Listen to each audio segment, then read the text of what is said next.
Assalamu alaikum wa rahmatullahi wa barakatuh. Mon frère, ma sœur, aujourd'hui je t'invite à une réflexion sincère, loin des passions. Un moment pour écouter, non avec les oreilles, mais avec le cœur. La question que nous allons aborder ensemble touche de nombreux croyants. La musique, est-elle un chemin vers l'oubli d'Allah ou peut-elle vivre aux côtés de la foi?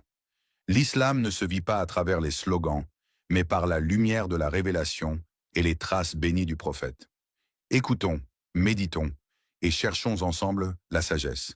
Il y a dans le silence du Coran une sagesse plus lourde que 1000 interdits. La musique n'y est pas nommée, et pourtant son ombre plane entre les versets. Car ce que l'homme choisit d'écouter façonne son cœur. Ce qu'il laisse entrer par ses oreilles finit par habiter son âme.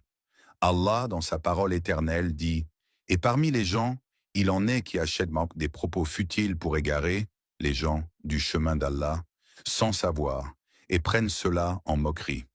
Ceux-là auront un châtiment avilissant. » Sourate Luqman, verset 6. Des propos futiles. Les anciens exégètes, les cœurs baignés dans l'arabe du Coran et l'esprit de la révélation, y ont vu la trace de la musique.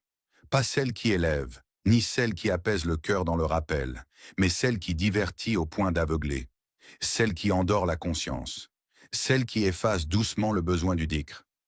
Mais d'autres savants, dans leur prudence, ont élargi l'interprétation. Ce verset peut aussi désigner toute forme de distraction inutile, tout ce qui déconnecte le croyant de sa mission sur terre.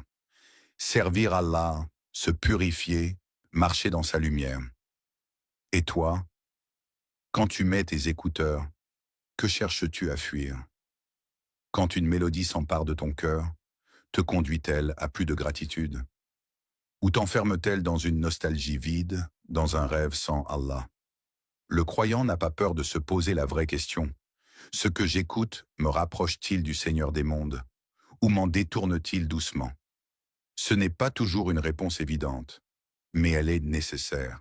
Car la musique, comme le vent, peut porter les graines de la vie ou de la négligence.